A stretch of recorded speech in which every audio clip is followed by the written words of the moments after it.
después de la charla con un hombre de la talla de Alberto Venegas Lynch, que tiene una descripción de lo que significa liberalismo que me parece que es muy acertada, y es el respeto irrestricto, sin vueltas, al proyecto de vida del otro. Y me parece que esto es fundamental. En la Argentina hoy poco de esto, sabemos un poco de esto, me parece que practicamos.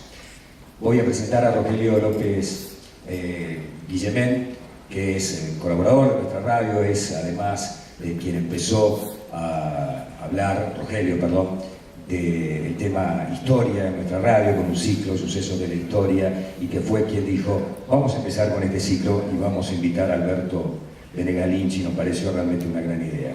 Así que los dejo con Rogelio, por favor. Bueno, muchas gracias, Beto. Los voy a incomodar 2 minutos más de que quieren escucharlo a Alberto.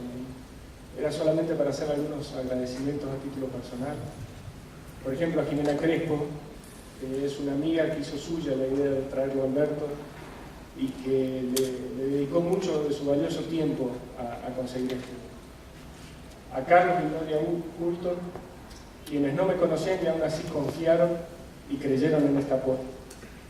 A Radio Sucesos, en la persona de Víctor Hugo Brizuela, que desde hace 3 años me soporta y me ayuda con este programa de Sucesos de nuestra historia, siendo de que yo de radio no sé nada y de historia poquito porque soy apenas una amateur.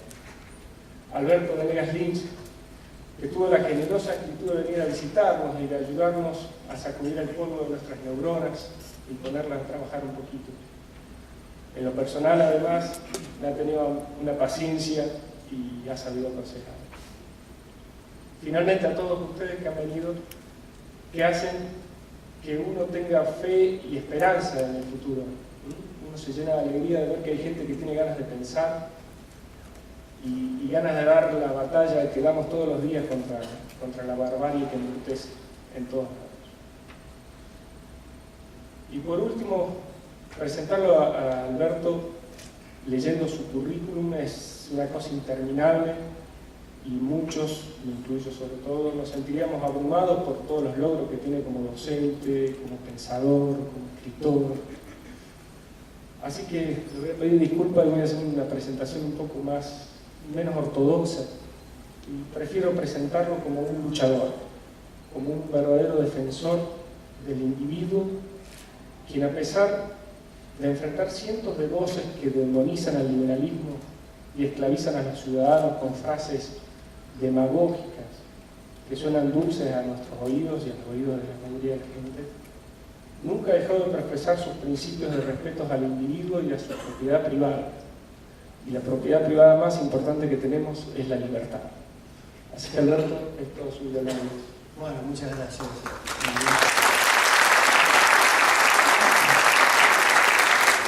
Gracias. Me gustaría mucho tener la opinión, las críticas y las reflexiones de ustedes después de las palabras y las consideraciones que voy a hacer.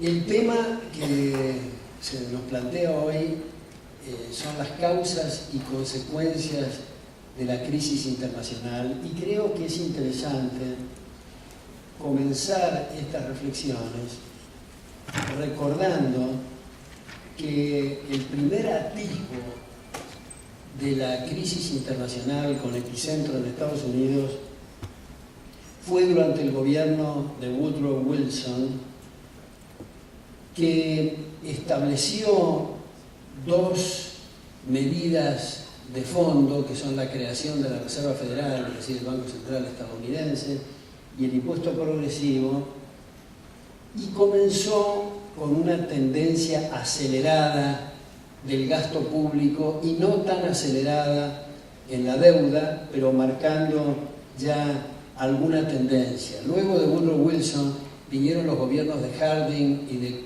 Colin Coolidge, que revirtieron esa política en gran medida, redujeron el gasto público drásticamente y no incrementaron la deuda durante los 2 periodos mencionados.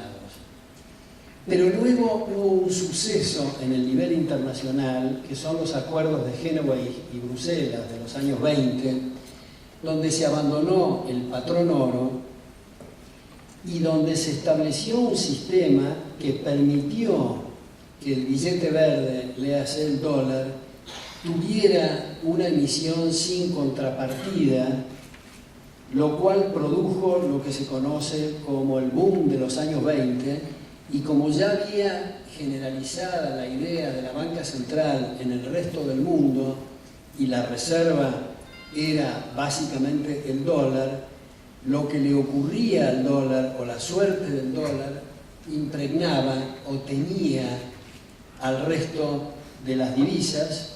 En la medida que se expandía el dólar, otros países emitían contra esa reserva, produciendo una inflación generalizada que terminó con el crack o la crisis de los años 30, provocado, en gran medida incentivado, otra vez por el enorme crecimiento de la participación del Estado en la renta nacional de Hoover. Franklin Roosevelt, que prometió en su campaña reducir el gasto público y el derroche del gobierno de Hoover, hizo durante sus 4 periodos lo contrario. Esto es, ahí hubo un punto de inflexión en el gobierno de Roosevelt, nunca antes visto en la historia de Estados Unidos, aumentos, no solo aumentos del gasto y aumento de la deuda, sino la creación de una serie de entidades reguladoras en el mercado laboral, en el mercado bancario, en el mercado comercial. Muchas de esas medidas fueron objetadas por la Corte Suprema. Hay muchos tratadistas y analistas que toman este periodo. Uno de los principales tal vez sean Milton Friedman y Anna Schwartz en la historia monetaria de Estados Unidos, también Jim Powell, Benjamin Anderson, Hayek, el premio Nobel Hayek, Ludwig von Mises y tantos otros señalan cómo se agravó y se arrastró innecesariamente la crisis hasta el periodo de posguerra. Al entrar la guerra de Estados Unidos había 14 millones de desempleados debido precisamente a las políticas de salario mínimo y otras así llamadas conquistas sociales que desplazan del mercado a los que más necesitan trabajar, puesto que esa llamada conquista social, al ser superior a las tasas de capitalización, dejan gente sin trabajar. Se rectificó esto, a regañadientes lo rectificó Truman, que completó el 4º periodo de Roosevelt, eliminando el control de precios, despidiendo a funcionarios radicalizados, especialmente en el área de interior y en el área de agricultura, designados por Roosevelt, y contribuyó también el ambiente un tanto más liberalizador de la posguerra y las relaciones comerciales con Estados Unidos. Y eso produjo, junto con una reducción también grande en el periodo de posguerra del gasto público, un traslado de recursos del aparato estatal al bolsillo de los contribuyentes. Pero ¿por qué ocurren estas cosas y otras que voy a señalar? Y casi todo, diría yo, en el mundo económico, político, jurídico. Debido principalmente a procesos educativos, principalmente debido a las ideas. Y en este sentido, creo que vale la pena señalar 3 libros que tuvieron un peso notable en esta dirección, en los acontecimientos que acabo de mencionar. Uno de 1909, de Herbert Croly, The Promise of the American Life. Ahí, desde el punto de vista intelectual o académico, hubo un punto de inflexión en cuanto a los consejos de políticas estatistas. Y lo mismo ocurrió en 1932 con los otros 2 libros de George Soule que es A Planned Society, y sobre todo el de Stuart Chase, que se llama A New Deal, que es el que le dio el nombre a la política precisamente de Roosevelt. Ahora, en estos momentos, en estas instancias, en estos contextos económicos y políticos, hubo otro punto de inflexión muy grave, que es la administración republicana de George W. Bush. El gobierno de Bush significó la tasa de crecimiento más alta en la relación gasto público-producto bruto de los últimos 80 años.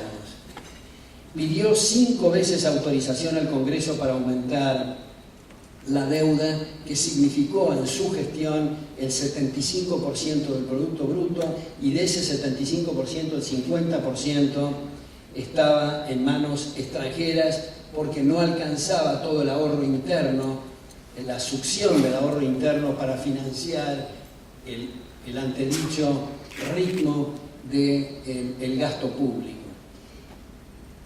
Creó un notable déficit fiscal. Su antecesor dejó el gobierno con un superávit fiscal que Bush lo convirtió en el 5% del producto. Durante la administración Bush hubo también un pico en las regulaciones.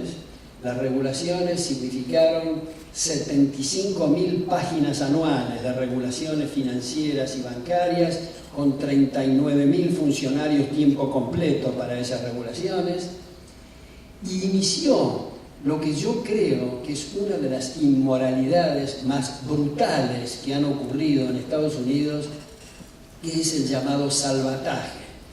Esto es, arrancarle recursos a gente productiva, diseminada por Estados Unidos, pero sin poder de lobby, para entregárselos a empresarios ineptos, irresponsables, o las dos cosas al mismo tiempo, porque tienen el poder de lobby y están frente a las cámaras de televisión o los micrófonos de la radio, o tienen mucha prensa escrita. De esa manera, y es importante comprender que cuando se dice que el Estado va a ayudar o va a salvar determinada empresa, ningún gobernante pone de su propio patrimonio para esa financiación. Cuando se dice que se va a financiar a Pedro es porque hay que sacarle a Juan. Y estos Juanes han sido los trabajadores y la clase media de Estados Unidos, que ha sufrido un impacto enorme, vía fiscal o vía monetaria, o las dos cosas al mismo tiempo.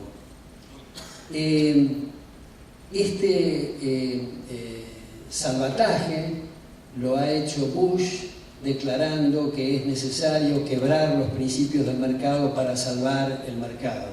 Una de las declaraciones, si me permite la expresión, más idiotas que yo he oído en los últimos tiempos. Además, intervino, y esto fue una hemorragia enorme de recursos, con esa patraña que fue la invasión preventiva a Irak, que no tenía ninguna relación con la masacre y los hechos criminales del 11 de septiembre. Esto significó no solo una hemorragia enorme de recursos, sino una hemorragia y unas pérdidas de vidas de civiles y militares. Por eso es que los padres fundadores, uno de mis últimos libros se llama Estados Unidos contra Estados Unidos, editado por el Fondo de Cultura Económica en México, y pongo ese título, Estados Unidos contra Estados Unidos, porque es eso exactamente lo que ocurre.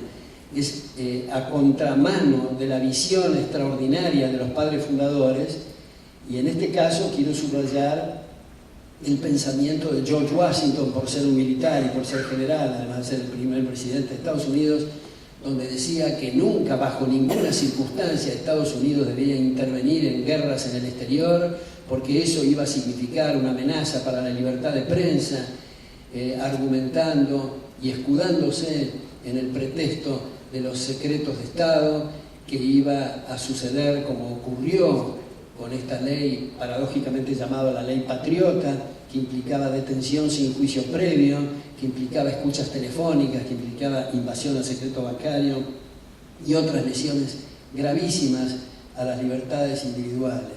Además de comprometer, decía Washington, a futuras generaciones a través de deudas. Porque en realidad hago una pequeña digresión acá y adhiero a lo que dice otro premio Nobel de Economía, que es James Buchanan, que la deuda pública es absolutamente incompatible con los procesos democráticos porque implica comprometer el patrimonio de futuras generaciones que ni siquiera han votado ni han participado en el proceso electoral para elegir a los gobernantes que contrajeron la deuda. Esa visión de los padres fundadores fue ratificada por otros gobernantes en distintos momentos y en distintos periodos de la historia. En todo caso, hay que agregar también, en el caso de la administración Bush, que comenzó una burbuja inmobiliaria como consecuencia de la actividad y la acción de esas dos empresas cuasi estatales que operaban en el mercado inmobiliario con la demagógica pretensión de extender la vivienda a mayor cantidad de gente y obligando y presionando a instituciones financieras y bancarias a otorgar hipotecas sin las garantías suficientes. Esta política de Bush fue acentuada y está siendo acentuada por el actual presidente Barack Obama. Yo personalmente tenía grandes esperanzas cuando asumió Obama, tal vez por el solo hecho de su condición de negro, debido a la historia lamentable de Estados Unidos en cuanto a la esclavitud. Y digo negro y no digo afroamericano porque me parece otra estupidez la referencia al afroamericano, porque yo soy afroargentino, todos venimos de África, eso no distingue a ninguna persona. Pero tenía esas esperanzas, algunos de sus discursos, especialmente respecto de las acciones bélicas, recordando los fiascos de Kosovo, de Serbia, y más cerca nuestro de Haití, de Panamá, de Centroamérica, incluso problemas muy acentuados como los de la Segunda Guerra, que en Yalta se entregó las 3/4 partes de Europa a Stalin. Eso ponía cierta esperanza, aunque había una parte del discurso que era un tanto pastoso. En todo caso, es curioso que alguien que se considera progre quiera financiar a las grandes corporaciones, a los bancos, a las compañías de seguros y a las empresas automotrices que han tenido comportamientos en el mercado bochornosos. Creo que uno de los puntos centrales del capitalismo es que una empresa que no sirve por una u otra razón y no atiende la necesidad de los consumidores es indispensable que quiebra.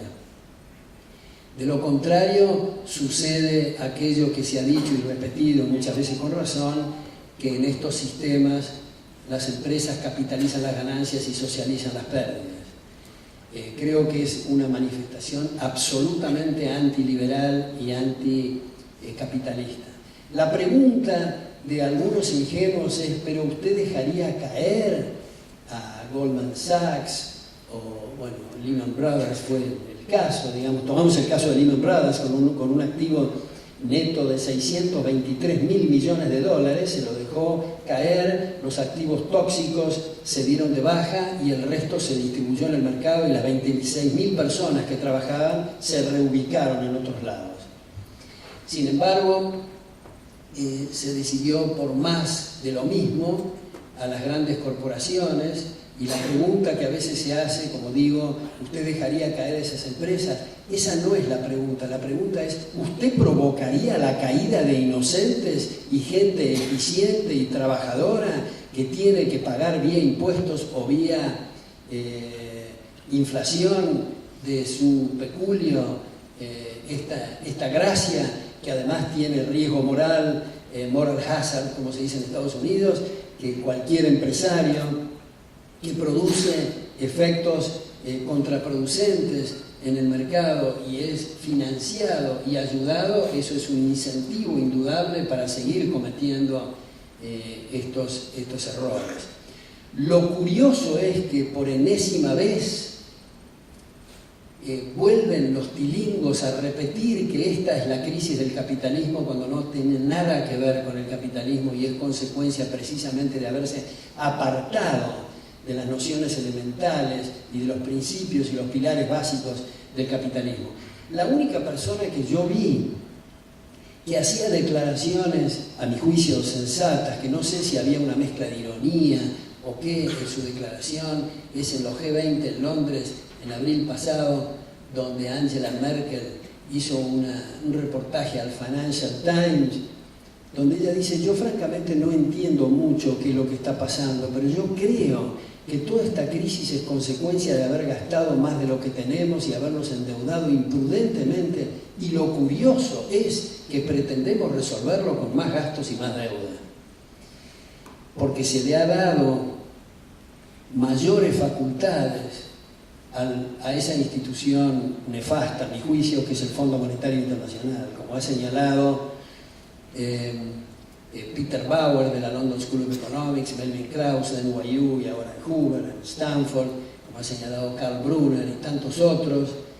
Esta institución y el Banco Mundial son los responsables de la creación del tercer mundo. Los países del tercer mundo son una creación de estos organismos internacionales. ¿Por qué? ¿Qué es un país del tercer mundo? Bueno, es un país pobre. ¿Por qué es pobre? ¿Es pobre por latitudes geográficas? ¿Es pobre por etnias? ¿O es pobre porque no tiene recursos naturales? Cuando en realidad, si comparamos los recursos naturales de África con los recursos naturales de Japón, que es un cascote y habitable del 20%, vamos a ver que en África, en la India, están concentrados buena parte de los recursos naturales. Es un problema de sistemas. ¿Y cuáles son las políticas de los países del tercer mundo? Establecer reformas agrarias, expropiar, poner precios máximos, tener empresas estatales, impuestos fuertemente progresivos, etc. Y como consecuencia de eso hay una fuga de los mejores cerebros y hay una fuga en gran escala de capitales que buscan otros horizontes. Y en el momento de la crisis aparece el Fondo Monetario y el Banco Mundial con carradas de dólares que prestan a baja tasa de interés y periodos de gracia muy largos, que es un gran estímulo para que los corruptos sigan adoptando sus políticas. Y eso una y otra vez lo han hecho estos señores que viven de los recursos coactivamente detraídos de los países que contribuyen al Fondo Monetario Internacional, siempre viajando en primera, con corbatas de Hermès. Y me enteré a raíz de sus destinos que hay en el mundo, hoteles de 8 estrellas, donde se alojan estos burócratas internacionales. Yo tengo un libro en mi biblioteca, no me acuerdo el autor, ahora es un chileno, que se llama Organismos Internacionales Expertos y otras plagas de este mundo, donde analiza este chileno estas instituciones. Hay subsidios cruzados dentro de Estados Unidos porque el agricultor tiene que pagar impuestos para sostener al Fondo Monetario, para que haga de paraguas a Wall Street, para que haga préstamos a los países del tercer mundo que jamás hubiera hecho si no hubieran tenido ese paraguas, de manera que, como digo, es un subsidio cruzado desde los agricultores hacia Wall Street. Ahora estoy esperando con mucha ansiedad. Yo cuando pido un libro a Amazon lo pido siempre por Federal Express y me sale una fortuna el traslado más que el libro, que se llama Bought and Paid For, la alianza, The Unholy Alliance Between Barack Obama and Wall Street. Está escrito por Charles Gasparino, que trabajó mucho tiempo en el Wall Street Journal, es editor de Forbes, donde muestra la vergonzosa relación de llamados empresarios, que son varones feudales, digamos, vinculados a Washington. Estoy deseando escribir una de mis columnas que se llama, entre signos de interrogación, quiero llamarlo El suicidio de Wall Street. Ahora, el punto que me parece que podría ser o podría contribuir a minimizar los problemas, no solo en este caso de Estados Unidos, sino de América Latina y de Europa, es tratar de hacer un close-up, digamos, en el tema de la democracia. Porque se ha degradado tanto esta noción que desde Aristóteles en adelante la esencia de la democracia era el respeto por la libertad, el respeto a las minorías, como explica bien Giovanni Sartori y tantos otros autores, Benjamin Constant, decimonónico, y se ha transformado en lo que yo reiteradamente he puesto en mis columnas como cleptocracia, es decir, el gobierno de los ladrones. Ladrones en cuanto a la maraña fiscal, ladrones en cuanto a la deuda, ladrones de sueños y libertades. Entonces el gobierno, que ha sido constituido en la tradición republicana para proteger la vida, la libertad y la propiedad, se ha convertido en una especie de sistema de dictadura electoral, cuyos ejemplos más claros son hoy el del bufón del Orinoco en Venezuela, el caso de Bolivia, el caso de Nicaragua, el caso de Ecuador. Y me parece que una forma es retomar los principios elaborados por Alberdi y los principios que son concordantes elaborados por los padres fundadores en Estados Unidos.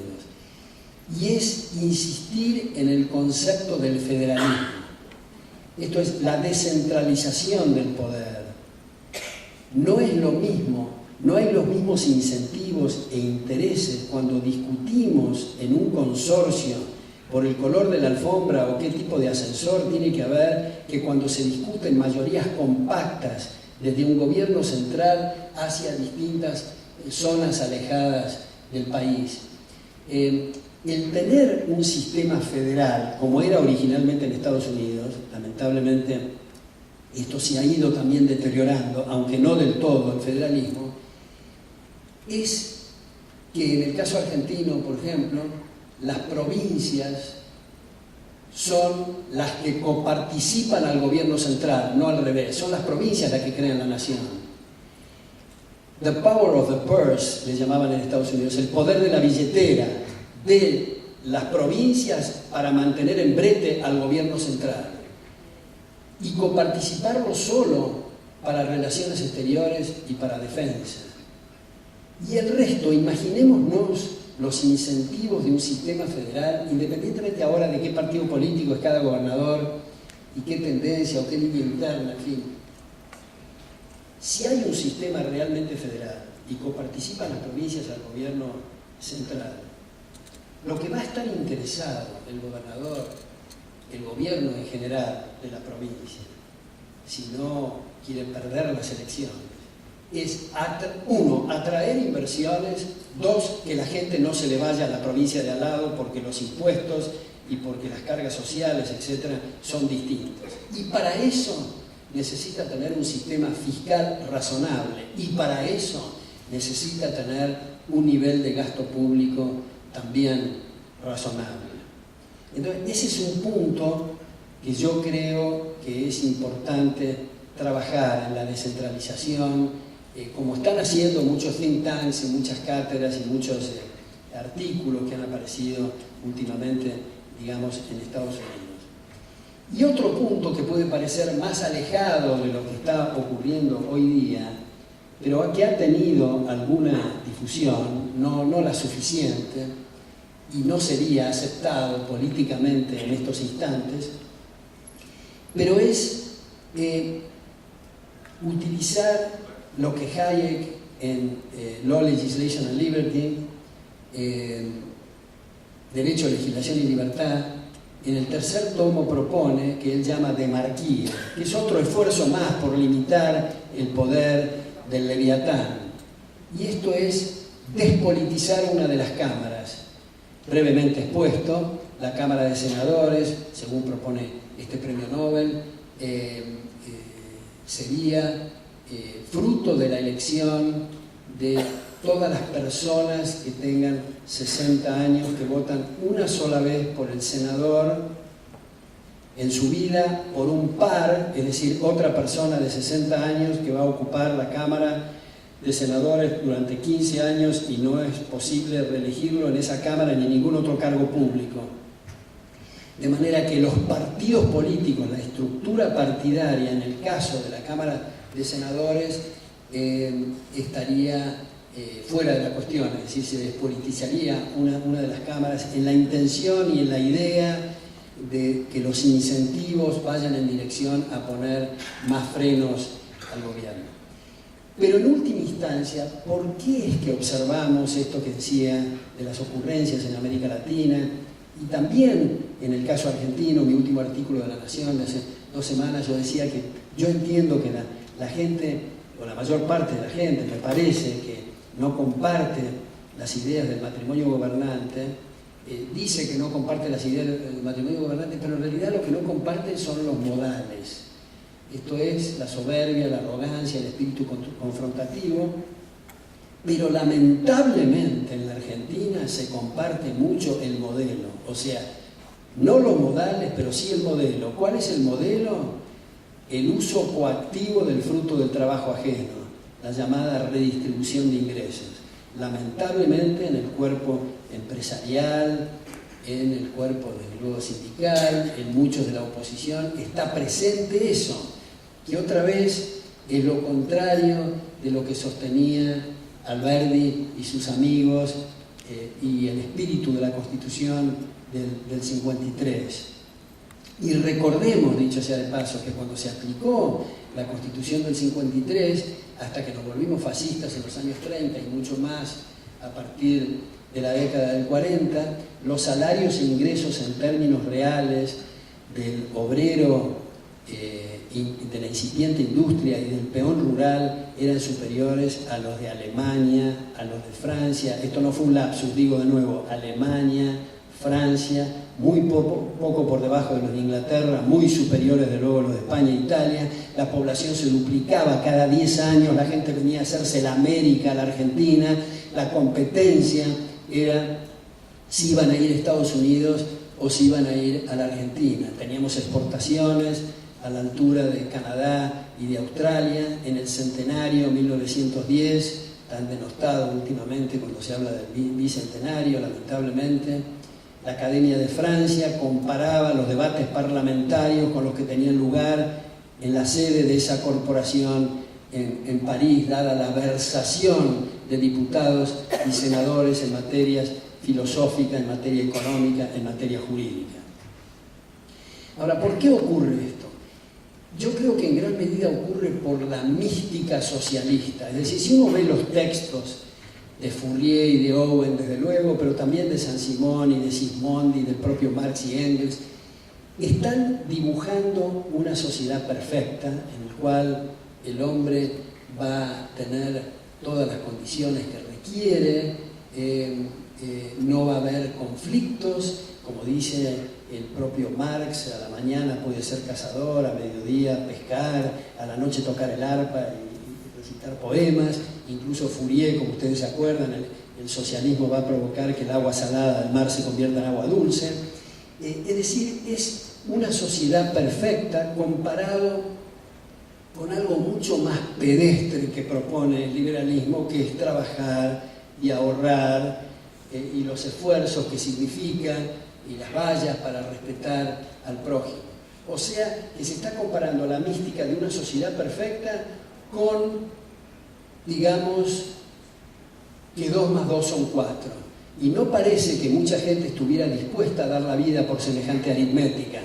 Pero me parece que es importante ver que nos va la vida en el esfuerzo por explicar los fundamentos de la sociedad abierta, que la condición humana está en juego, la dignidad del ser humano, en climas del gulag frente a climas de la libertad.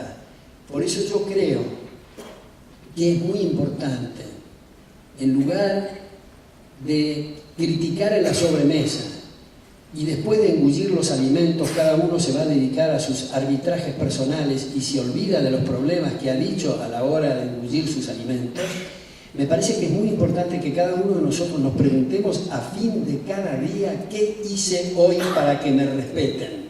Si la respuesta es nada, este es el resultado.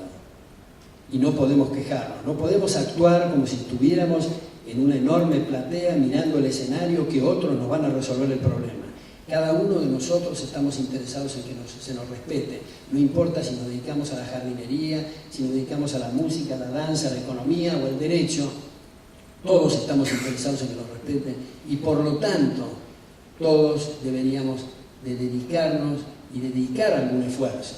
Yo sé que no hay nada más contundente y más fértil que la cátedra, el libro, el ensayo, el artículo, pero hay cuestiones que ahora se están generalizando en distintas partes, incluso en Buenos Aires, que son los book clubs, es decir, tomar un libro de un buen autor y un libro que tenga alguna cuestión entretenida, digamos, donde grupos de no más de 8 personas se reúnen en su casa, alguien expone sobre un capítulo y los otros, habiendo leído ese capítulo, lo discuten y lo comentan. El efecto multiplicador de esto en los lugares de trabajo, en las reuniones sociales, en las familias, es notable.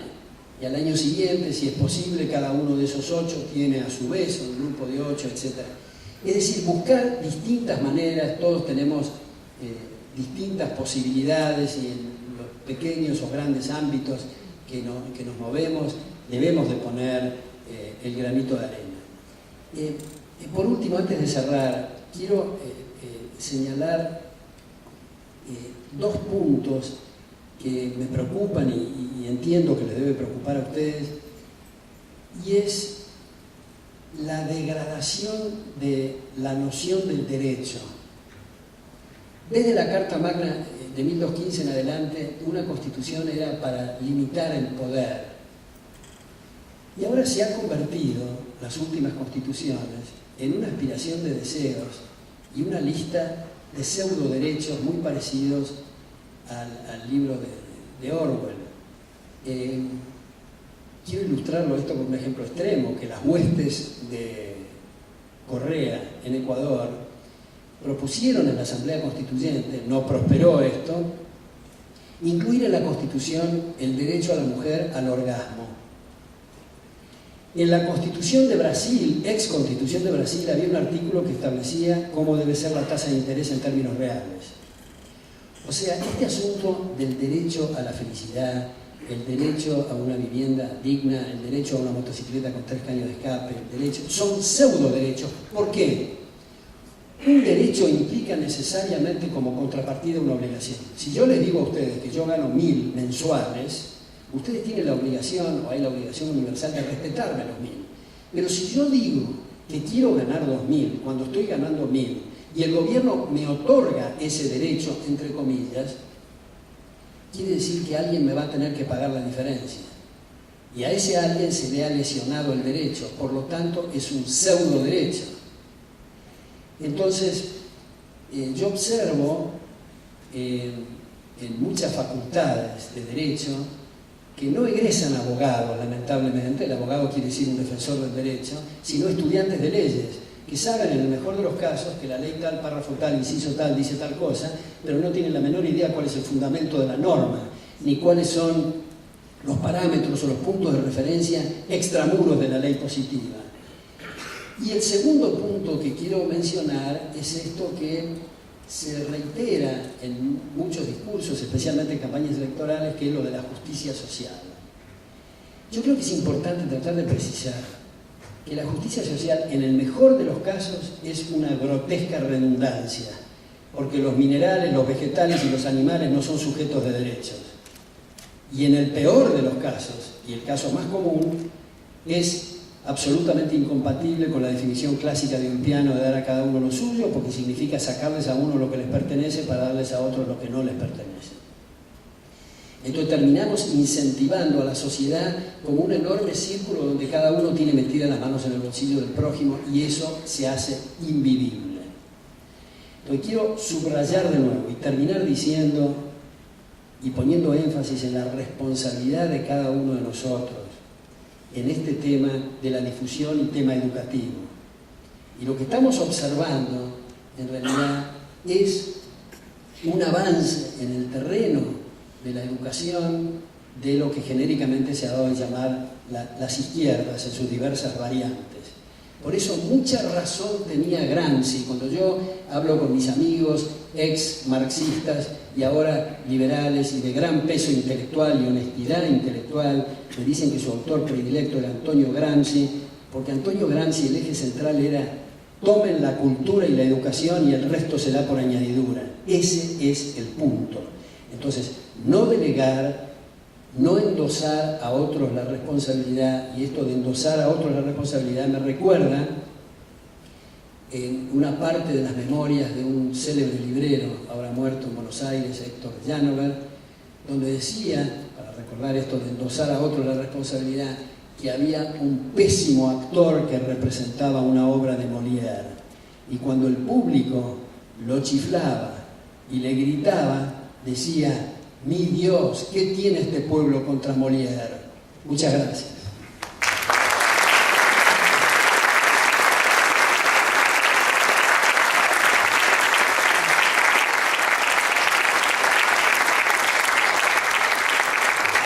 Bueno, vamos a invitar al público a participar con preguntas.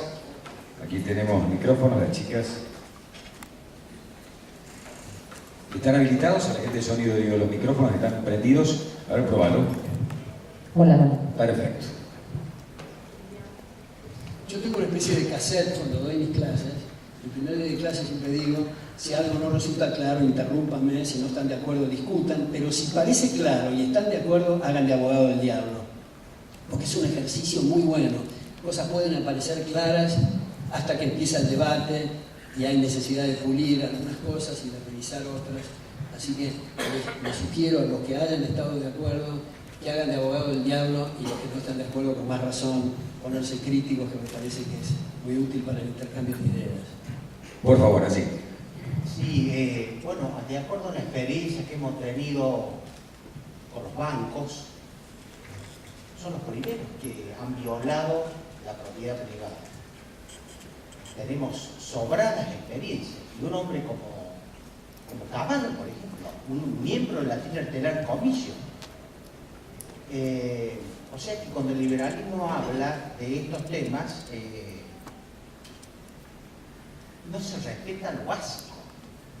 Acá en Argentina, bueno, casi diríamos que el mundo se ha argentinizado, porque hemos pasado todas las consecuencias. Y coincido con usted que sí, que la libertad individual está cada vez más en crisis. El ciudadano, prácticamente el poder ya no escucha. Se está barbarizando el poder. Directamente no lo escucha el ciudadano.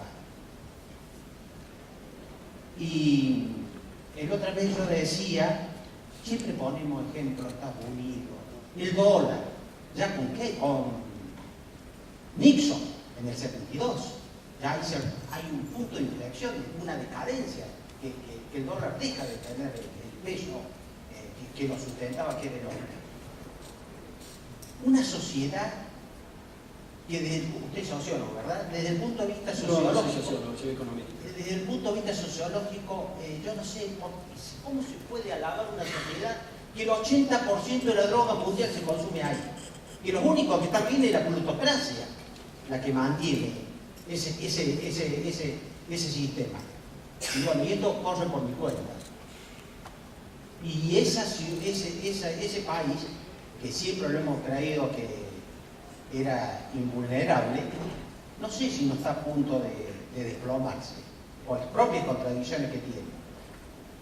Es una consideración que yo hago y lo pongo a consideración acá de verdad. Bueno, le agradezco mucho las reflexiones. Son dos, yo creo, los ejes centrales que usted dijo. Uno son los bancos y otro son la droga. Respecto de los bancos, yo adhiero plenamente a lo que usted dice. Yo creo que cualquiera de nosotros que tengamos algo de memoria, tenemos que tener fresco en la retina la gente golpeando las persianas de los bancos cerrados porque les robaron de la forma más miserable los depósitos. Los banqueros en alianza con el poder de turno. Antes, en tiempos de la República, muchos banqueros se hubieran suicidado antes de no cumplir con su compromiso esencial, que son los depósitos de los clientes. Y había, como he discutido personalmente con banqueros, muchísimas formas de acordar, de arreglar y de tener plazos para pagar a los depositantes, pero no bajar la persiana. El corralito, corralón y demás subterfugios ha sido una de las inmoralidades más grandes que ha tenido en los últimos tiempos en la Argentina. Yo creo que hay otro tema dentro de del banco que debe ser considerado para producir una reforma de fondo en el sistema bancario. Yo ahora, a fin de año, voy a Chile a presentar un nuevo libro mío que es sobre el primer profesor de economía en Santiago de Chile, un francés decimonónico, que trabajó principalmente sobre estructuras arancelarias y sistemas bancarios. Entonces, mi libro elabora sobre esos dos puntos, y una de las cosas que me parece clave es terminar con el sistema de reserva fraccional en las cuentas corrientes, manipulada por la banca central. Hay un debate entre los economistas entre la reserva total y el llamado free banking, que no uso la expresión banca libre porque tiene otra connotación en economía, que es un debate que viene hace más o menos 50 años y promete otros 50 años más. Pero en todo caso, los dos lados de este debate coinciden que el sistema bancario de reserva fraccional implica que los bancos están en un estado de quiebra de facto permanente. Cualquier modificación en la demanda de dinero o crisis política, lo primero es cierre de los bancos, porque si hay una corrida bancaria no hay con qué responder. Y esto, para ilustrarlo sobresimplificadamente, y estoy hablando de depósitos en cuenta corriente o sus equivalentes, no depósitos a plazo fijo y sus equivalentes, y es que una persona que va con 100 pesos a un banco y hay un encaje, una reserva establecida por la banca central del 50%, aunque los encajes son muy variados y es una maraña de temas para distintas actividades, pero digamos que si fuera el 50% quiere decir que el banco retiene 50 y le presta los otros 50 a otro fulano. Ya ahí hay un problema. Con 100 iniciales de depósito hay 150 en circulación. Esto es, el primer depositante puede girar contra los 100 y el que recibió los 50 puede girar contra los 50. 100 más 50 son 150 y con un depósito inicial de 100. Para no decir nada que ese tipo o ese individuo que tenía 50 va a otro banco que retiene 25 y le presta 25 a otro, y así sucesivamente, el efecto multiplicador del sistema bancario. Desde luego que el banquero gana mucho más en este sistema, pero los banqueros son para la gente, no la gente para los banqueros. Entonces, ¿cómo va a ser un banquero para ganar, para tener utilidades? Maneja todos los depósitos a plazo fijo con encaje de 0%, cuentas en distintas denominaciones, su propio capital, todo lo que se le ocurra que no sea echar mano a los depósitos a la vista. No quiero entrar más en temas técnicos y del debate que es muy interesante entre free banking y reserva total, pero en todo caso ahí hay un problema. Cada vez que hay una crisis más o menos aguda, hay un problema en el sistema financiero, en el sistema bancario, debido a esto. Pero quiero reiterar la primera parte de su comentario, que adhiero plenamente, y esto es una preocupación de los liberales desde 1776, de Adam Smith, que decía que los empresarios hay que mantenerlos en el track del mercado para beneficiar a los consumidores. que necesariamente un empresario es para mejorar su patrimonio, no tiene más remedio que mejorar la situación de otros vendiendo ballenitas, vasos, micrófonos, o pantalones o lo que fuera. Pero si vemos un empresario entrar a la Casa de Gobierno, hay que prender una luz colorada, porque ahí hay un peligro.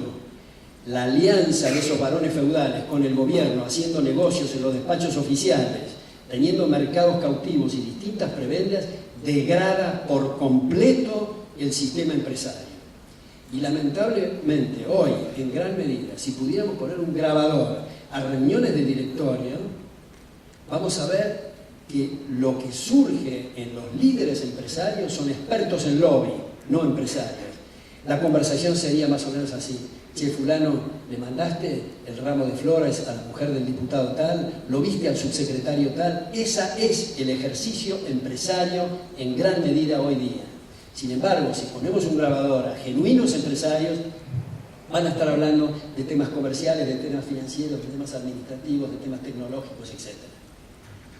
Entonces este es un punto muy importante a subrayar, que como digo viene desde 1776, la riqueza de las naciones de Asia. Respecto del segundo punto, el punto de las drogas, acá hay un punto muy delicado, muy crucial y muy que preocupa muy razonablemente a muchísima gente. Y es esto: yo creo que la prohibición a las drogas alucinógenas para usos no medicinales tiene las mismas características que la ley seca. Y no solo tiene las mismas características, yo publiqué un libro que se llama La tragedia de la drogadicción, una propuesta,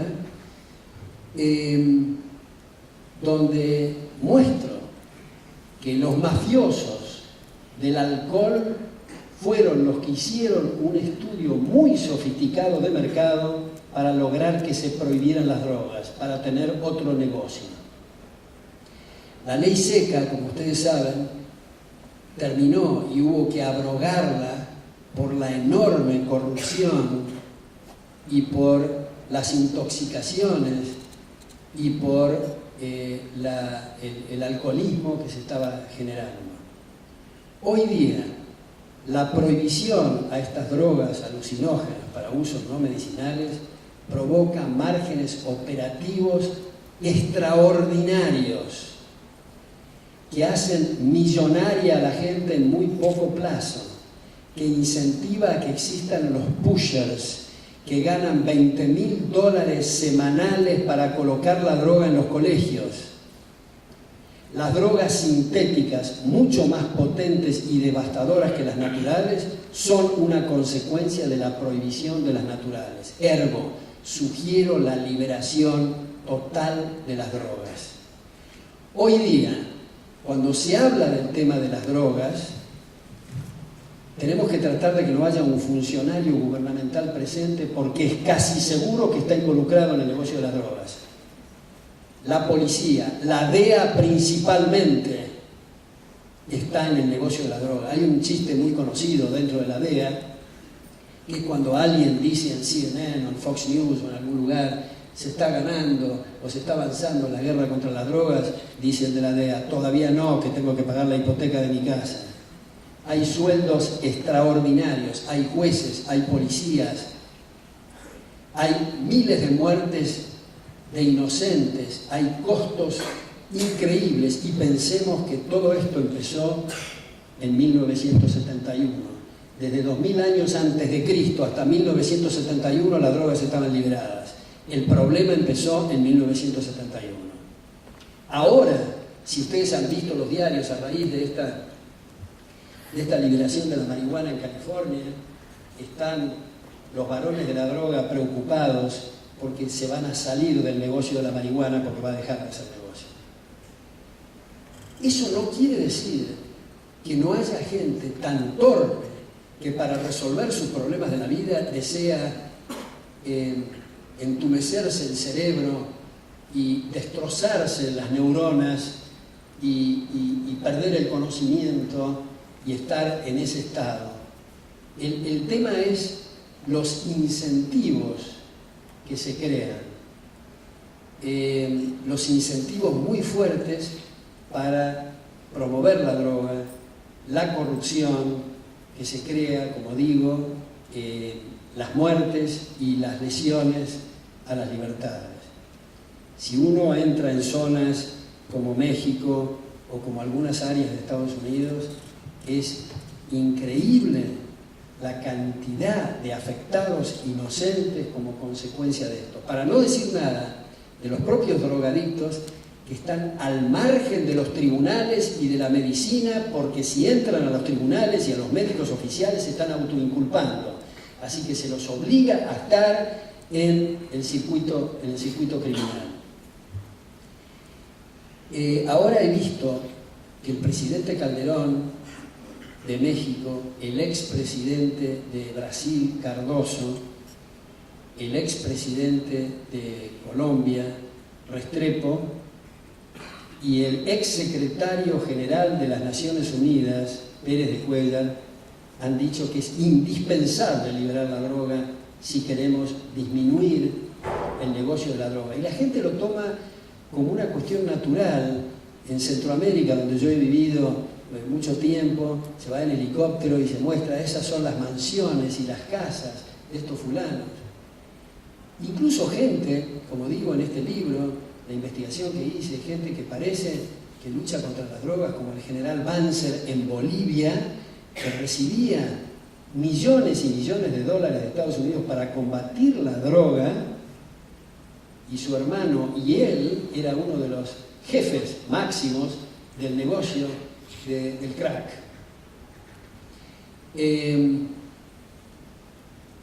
Yo era partidario de la prohibición durante mucho tiempo. Y en ese momento tuve una discusión con Agustín Navarro, un profesor de la UNAM en México, economista y médico él, y cuando vi lo mucho que sabía sobre este tema, él sugería la liberación de la droga y yo le discutía que no, que había que prohibirla. De todas formas le dije, pero ¿por qué no escribí sobre esto, dado tus conocimientos y esta relación entre la medicina y la economía? Y me dijo, intenté hacerlo, pero abandoné el proyecto porque tuve amenazas muy graves de a mi hija en ese momento de 9 años y a mi mujer, porque lo peor que le puede ocurrir a los varones de la droga es que se libere la droga. Preguntas. Sí, sí. A ver, el micrófono, ¿por dónde está? Yo lo tengo. Hola. Dale. Sí, usted empezó su alocución hablando de las ideas. Yo quería hacer hincapié en ese tema. Yo quería, perdón.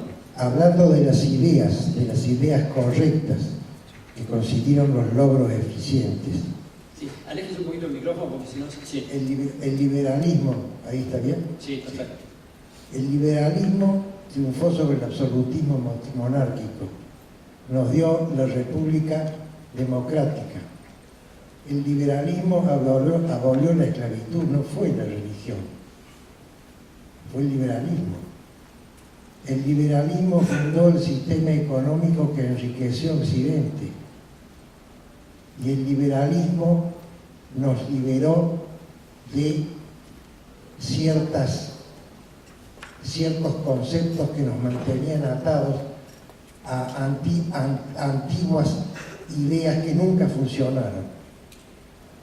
En el caso concreto de la República Argentina, en 1853, cuando se explicaron las ideas liberales, como usted bien explicó, y yo escuché emocionado, se generó el boom económico que duró hasta que esas ideas fueron interrumpidas en 1930.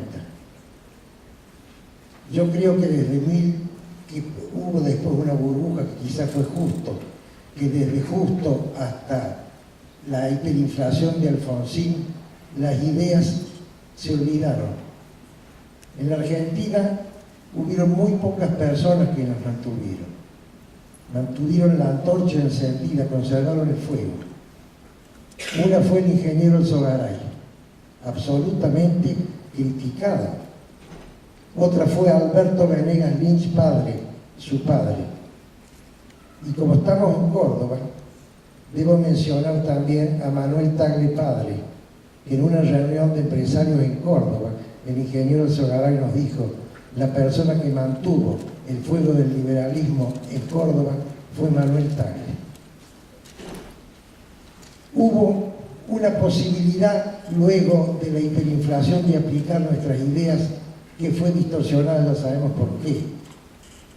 La pregunta mía va a lo siguiente: estas ideas han sido totalmente dejadas de moda y fuera de contexto, y son ideas avergonzantes hoy.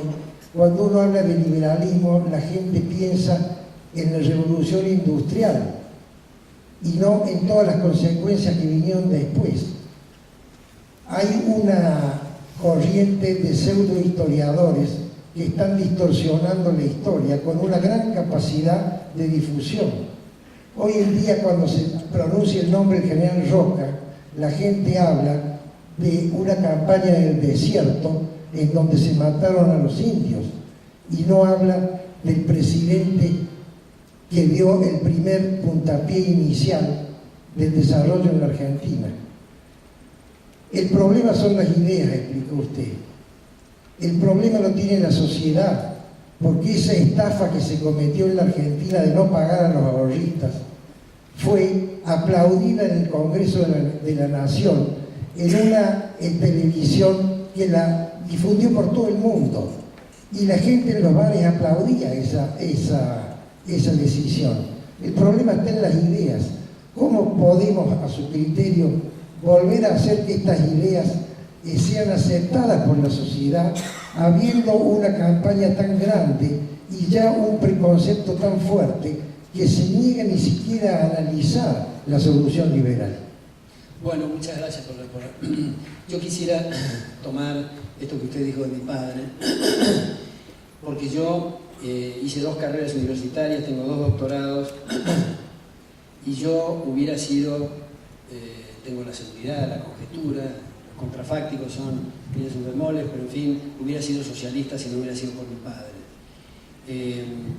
Yo le agradezco mucho a él, y lo he reiterado en muchas oportunidades, si no fuera porque él me mostró otros lados de la biblioteca, todo lo que yo recibí en estas 2 carreras universitarias ha sido todo de tendencia keynesiana, cepalina, socialista, fascistoide, intervencionista, y cuando se mencionaba a la tradición de pensamiento liberal se lo hacía con muy poca simpatía, para decir lo menos. Respecto del tema de las ideas, yo creo que tenemos que hacernos nosotros un examen de conciencia en qué esfuerzos, como digo, hacemos cotidianamente, y sobre todo hacer un ejercicio para tratar de pulir el mensaje. Yo creo que como tendemos a ser más benévolos con nosotros mismos que con nuestro prójimo, en lugar de decir por qué la gente no entiende esto, es mejor decir por qué soy tan inepto para transmitirlo. Y eso nos calma un poco los nervios y nos ayuda a hacer mejor los deberes la próxima vez, mejorar la transmisión de estas ideas. Pero yo creo que lo peor es la gente que se siente realizada cuando una vez cada 2 años o cada 4 años discute cuál es el candidato que va a votar. Y en realidad, el político, y no me estoy poniendo peyorativo con el político, pero el político es un cazador de votos. El político tiene una misión opuesta al intelectual o al profesor. Si un profesor entra a una cátedra y hace un estudio de mercado previamente a ver qué quieren oír los alumnos antes de empezar a hablar, está perdido como profesor. Pero un político que dice lo que le da la gana y que no le importa lo que piensa la audiencia, está perdido como político. Es un cazador de votos. Ahora, ¿de qué depende esos votos? Depende de la opinión pública. ¿Y de qué depende la opinión pública? Del clima de ideas. ¿Y de qué depende el clima de ideas? Del trabajo educativo.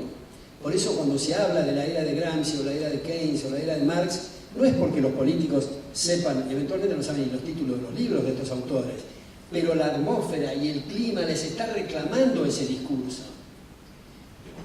Hoy decimos, en la oposición, cómo puede... Y yo sé, es muy higiénico hacer críticas al gobierno. Y como decía Octavio Paz, la función del intelectual es criticar. Pero tenemos que ver un poco más bajo de la superficie y ver las deficiencias que hay en el terreno educativo. Y los chicos y las chicas en las universidades, en las facultades, no es que sean malos, son en general muy buenos, muy receptivos y muy hospitalarios a las ideas. Pero si están con su cuadernito y les repiten y les machacan los mismos slogans, los mismos clichés y las mismas cosas, ¿qué puede esperarse de ahí? Entonces, me parece muy importante la capacidad para financiar centros de estudios, departamentos de investigaciones, cátedras, libros, periódicos, en fin, programas de radio, etcétera, que puedan difundir esto. Y si no hay esto, la gente actúa como si fuera vergonzante o si tuviera un complejo de culpa. O si no, vamos a terminar dándole la razón a Lenin. Los capitalistas van a competir por la adquisición de las sogas con que van a ser ahorcados. Y me parece que eso es escupir al cielo. Me parece que es importante para sus propios futuros. No es que cuando el empresario financia le está haciendo un favor a ese investigador, se está haciendo un favor a sí mismo, a su empresa, al futuro del país, a sus hijos y a sus nietos.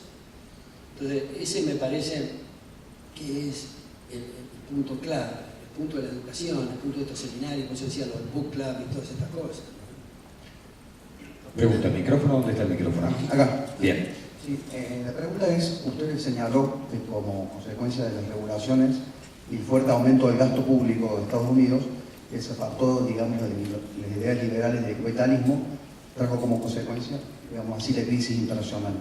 Ahora, mi pregunta es que China, el fenómeno China, es un país fuertemente centralizado, donde no se respetan las libertades y paradójicamente el país prácticamente motor de la economía mundial, ya su Producto Bruto está segundo después de Estados Unidos y parece ser que sigue creciendo. O sea, mi pregunta es, un país que no respeta las libertades individuales, de que no es liberal, está fuertemente planificado y sin embargo es un país que crece fuertemente.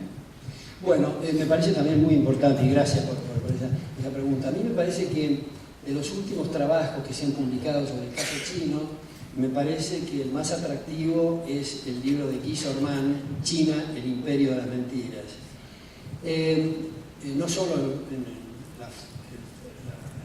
falseamiento de las estadísticas, sino la mentira entendida como que los burócratas del Partido Único descubrieron que podían ellos vivir mejor y tener mejores prebendas si hacían o permitían algunos islotes de libertad, y apenas se entreabre un poquito la puerta del islote de la libertad, el resultado es extraordinario, aunque haya cientos y millones de chinos que se mueren por inanición. ¿Cómo va a terminar la historia china? No sabemos aún, pero en todo caso demuestra algo lo que ha ocurrido con el último premio Nobel. Una de mis columnas en el Diario de América de New York se llama El Nobel de la Paz, esta vez es para la paz, que es precisamente este profesor chino, hijo de un militar marxista.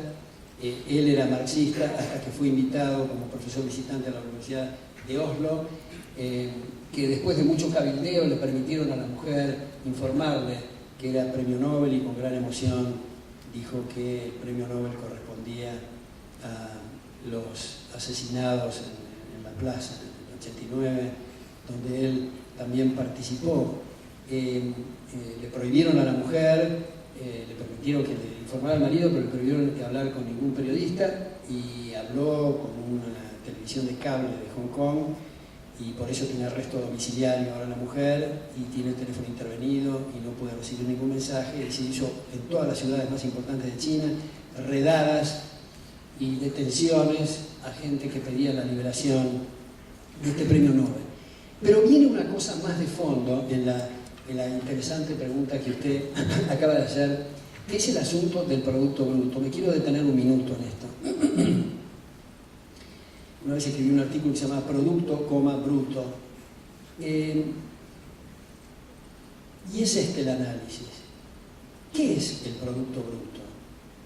Bueno, se dice rápidamente, es un indicador de bienestar. No, puede contestar alguien. Las cosas más importantes en la vida no se miden en términos monetarios y no están reflejadas en el Producto Bruto, como el amor o una puesta de sol o en fin, lo que fuera. Entonces se dice, bueno, muy bien, pero entonces es el bienestar material. Pero vamos a matizar eso, el bienestar material. Si hay un régimen socialista donde crece el Producto Bruto medido en términos de pirámides y ametralladoras, ¿esto significa realmente bienestar material para la gente que quiere chupetes y leche, por ejemplo? Bueno, no. Entonces tenemos que hacer otra separación acá. Y es la parte del Producto Bruto que está referida a la cuestión puramente privada, para que tenga algún sentido. Pero incluso en eso, yo personalmente creo que las cuentas nacionales, nosotros los economistas, creo que lo hemos manejado muy mal, porque aparece un producto que eventualmente cae de los cielos y los aparatos gubernamentales tienen que pensar cómo se distribuye eso, sin ver que producción y distribución son fenómenos simultáneos y dos caras de la misma moneda. Yo me acuerdo visitando a un banquero, en ese momento el gerente general del JP Morgan en la Argentina, una subsidiaria, ¿no? Me decía con muy buena voluntad, claro, estos que hablan de la redistribución, no se puede distribuir si antes no se produce. Primero hay que tener la torta y después se puede pensar en la distribución con criterio social. Un minuto le dije, mire, yo no tengo confianza con usted, no sé cuáles son sus honorarios, pero dígame, ¿cuál sería su actividad si yo le digo que usted puede producir todo lo que quiera durante el mes y yo a fin de mes le voy a redistribuir sus honorarios? ¿Qué va a ocurrir el mes siguiente? ¿Usted va a producir, va a tener los mismos incentivos? Porque el tema de la distribución se produce en cada acto comercial y en cada transacción. Hay producción y distribución. En realidad, redistribuir quiere decir volver a distribuir por la fuerza lo que la gente libre y voluntariamente ya distribuyó el día anterior en el supermercado. Porque cuando vamos al supermercado y compramos chocolate, compramos Coca-Cola, en fin, no quiero hacer acá de chivos, pero en fin, distintas cosas que compramos, estamos distribuyendo ingresos. Según lo que pensamos, son más o menos eficientes. Y resulta que un gobernante gana una campaña diciendo vamos a redistribuir, o sea, vamos a contradecir lo que ustedes hicieron en el supermercado hace 5 minutos. Y eso de mal asignar recursos implica consumo de capital, y el consumo de capital implica bajas en salarios en términos reales. Entonces, otra vez, hay una manía por extrapolar la actividad empresaria a la actividad gubernamental, como si el presidente es el gerente de una empresa que se llama la Argentina, y ese es un gravísimo error, porque si yo soy gerente general de una empresa de relojes, yo sé que tengo que alinear a todos los que están trabajando en esa empresa a producir relojes, pero la Argentina es algo multifacético, de muchos intereses y de muchas necesidades y muy diversos deseos. En realidad, la función del gobernante es tener instituciones que protejan los derechos y el resto cada uno va a proceder como le parezca, como decía, volviendo a citar este premio Nobel Buchanan, por definición, el punto óptimo, excluyendo la fuerza y el fraude, es lo que la gente libre y voluntariamente pacta en sus arreglos contractuales. Entonces, ¿qué quiere decir el gobernante cuando planea el año que viene el Producto Bruto va a ser el 7.6%? Siempre da con decimales para impresionar vivamente al lego. ¿Qué quiere decir? ¿Que se va a oponer si es el 8? Ahora, si es el 6, porque uno le pregunta al gobernante, ¿por qué hace eso? Bueno, porque yo voy a manejar todo el herramental para llegar al 6. Un minuto, ¿qué quiere decir todo el herramental? Bueno, voy a planificar, establecer, hacer... Bueno, usted está perjudicando entonces la actividad de la gente. Imaginemos un diálogo de dos exministros, que alguien dice, como dicen en televisión a cada rato, yo cuando fui ministro, las exportaciones de trigo aumentaron el 32.8%. El otro exministro le puede decir, pero ¿usted se atribuye eso como mérito? Porque el punto es proteger los derechos. ¿Por qué se atribuye como mérito la exportación de trigo? Y bueno, porque el banco oficial tal le dio un crédito. Quiere decir que usted usó recursos de los contribuyentes para financiar el trigo. Quiere decir que perjudicó al rabanito, porque los recursos no salen del aire. Entonces, ¿cuál va a ser la producción y cuál va a ser el resultado? Incluso nos podemos imaginar un país de gente feliz que prefiere recitar poemas, tocar el arpa y ver puestas del sol. En general la gente prefiere la riqueza material antes que la pobreza material. Pero digamos, ¿cuál va a ser el grado? Va a depender de esos marcos institucionales que permitan a la gente negociar. Y eso me parece que es lo interesante, ver que si una persona cambia 2 naranjas por 2 manzanas, la producción física no aumentó y sin embargo aumentó el valor. Porque la gente que tiene, la persona que tiene la naranja, prefiere las naranjas antes que las manzanas y viceversa con el otro. Hemos aumentado el valor sin que haya aumentado la producción física. Entonces, eso es lo extraordinario de la escuela escocesa, la escuela austríaca, que vieron que en lugar de fabricar el hombre nuevo, es hacer un análisis de cómo somos. Y lo interesante en el caso del comerciante es que, como decíamos antes, para mejorar su patrimonio tiene que mejorar la condición social de su prójimo, vendiendo lo que fuera. Porque hay, como ustedes saben, solo 2 formas de enriquecerse en la vida: sirviendo a los demás o robando a los demás. Dejando la lotería de lado, esas son las 2 maneras. Entonces, esto que decíamos de los mercados cautivos y los empresarios prebendarios es una forma de robar a los demás. Como no queda bien para el empresario, para el estatus del empresario, entrar a mano armada y robar los muebles del vecino, lo hace con guantes blancos y no tan blancos a través de los despachos oficiales.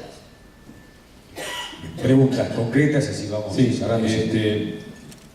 acá le pregunto. Sí. 2 aspectos, o mejor dicho, 2 personas. En el libro de Greenspan, él fue 30 años el secretario del Tesoro, ¿no es cierto? Fue 18 años. Bueno. 18 años presidente de la Reserva Federal. De la Reserva Federal, perfecto. Él dice, yo diría, me permito decir muy suelto de cuerpo, que en una de las crisis que se le planteó, digamos, los financistas de un grupo, yo nombre no recuerdo, se habían permitido, digamos, prestar 33 veces $1. Y entonces pero lo dice como diciendo, entonces creo que se juntó con el secretario de Economía y dijeron, este problema hay que solucionarlo, algo así como que los encerró a estos señores y terminaron con el fondo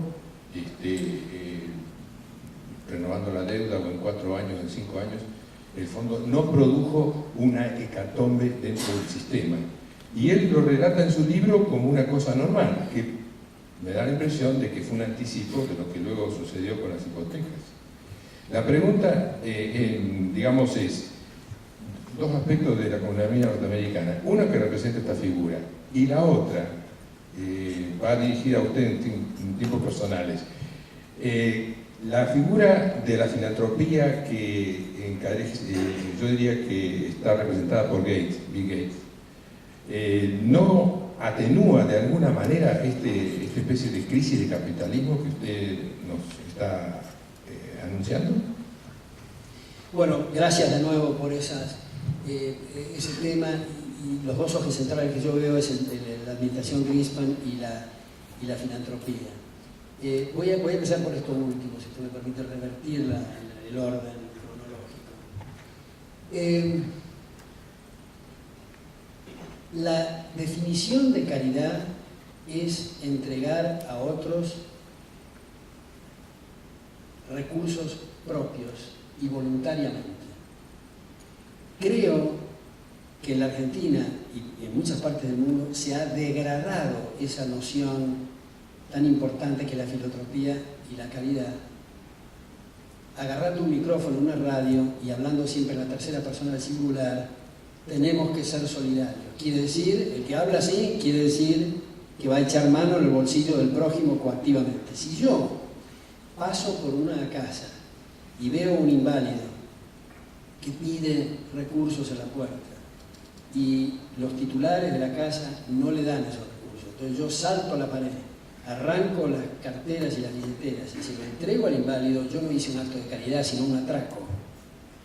Y eso es lo que hace el gobierno con el llamado Estado benefactor, que es una contradicción en términos.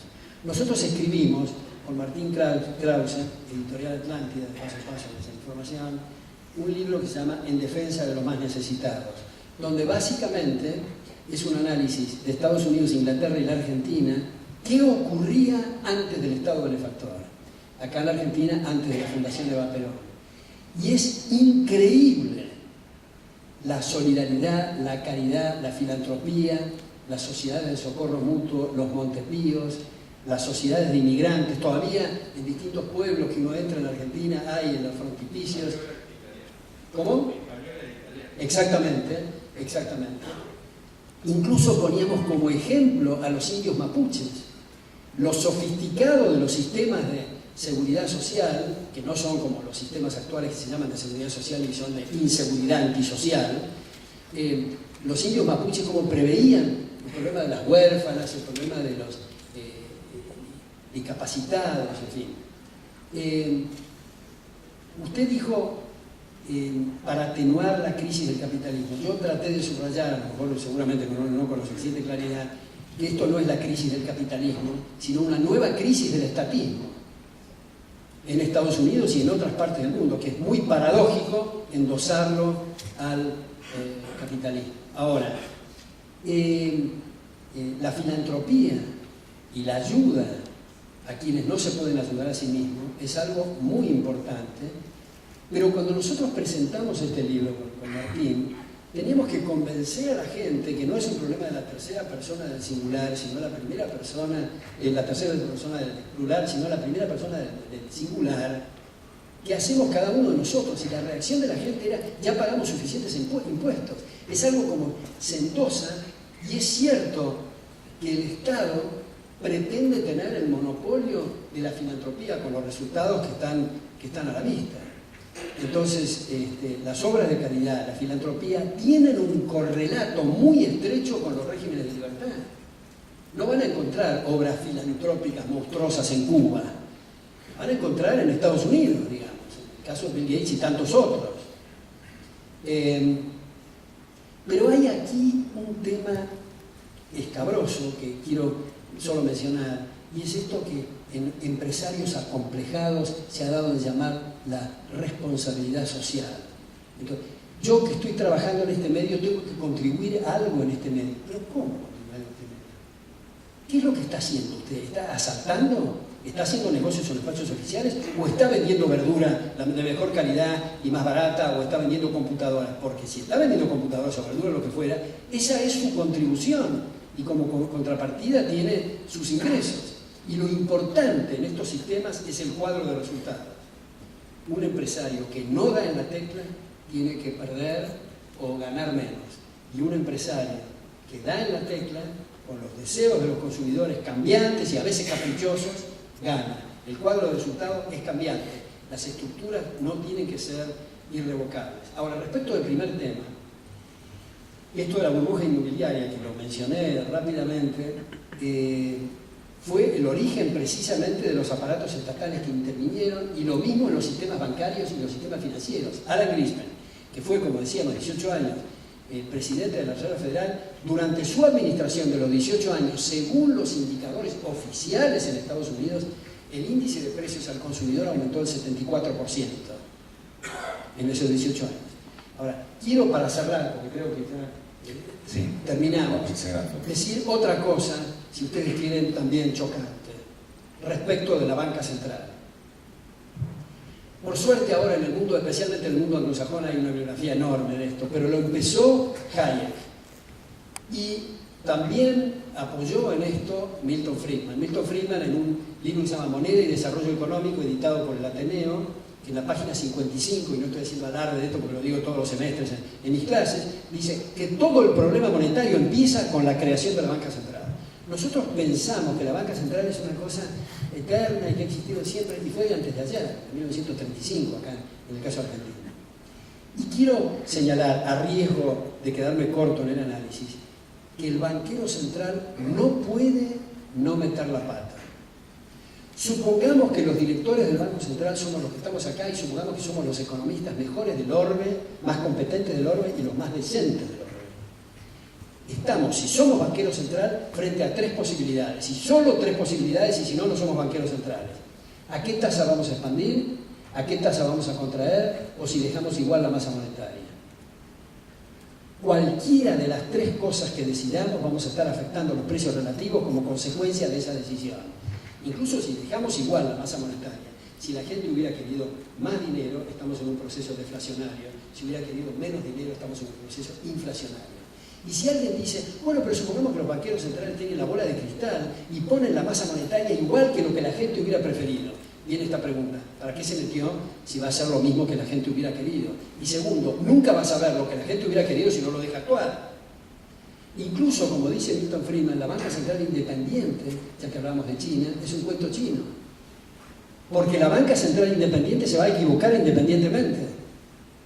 Hay una cuestión de grado, que es mejor depender del secretario del Tesoro y tener expansiones erráticas del 500% y contracciones del 100%, o tener del 20%. Es cierto, de grado, pero no de naturaleza. Entonces, si ustedes ven en la bibliografía, especialmente Hayek lo ha desarrollado mucho, que él dice, hemos tardado 200 años en darnos cuenta de la importancia de separar la Iglesia del Estado. Esperemos que no tengamos que demorar otros 200 años para ver la separación de la moneda con la banca central. Y lo curioso es que las cartas orgánicas, esto es de Woody Allen, en las cartas orgánicas de todos los bancos centrales está preservar el valor de la moneda. Hagan ustedes el cálculo de lo que significa, en el caso de la moneda argentina, hay que agregar 13 ceros, 13 ceros al peso de 1935. En el caso de Estados Unidos son 11 centavos del dólar de 1913. Entonces es como el cuento del lobo feroz, es para comérsela mejor a los contribuyentes, digamos, a la cuestión del Banco Central. Entonces, el tema no es, esa idea es muy revolucionaria, esa idea es extrema, sino analizarla, debatirla y discutir y ver dónde están los errores. Como digo, ahora hay una gran bibliografía en esa materia. Bueno, ha sido un gran gusto estar con ustedes. Muchas gracias por la invitación. Muchas gracias, Alberto. Gracias por estar en toda la conferencia.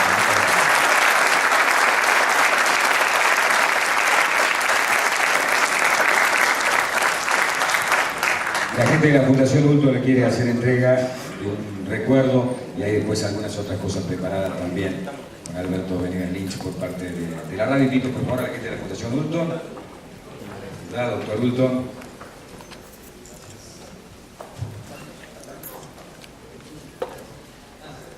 Muchas gracias a todos ustedes por su presencia. Gracias.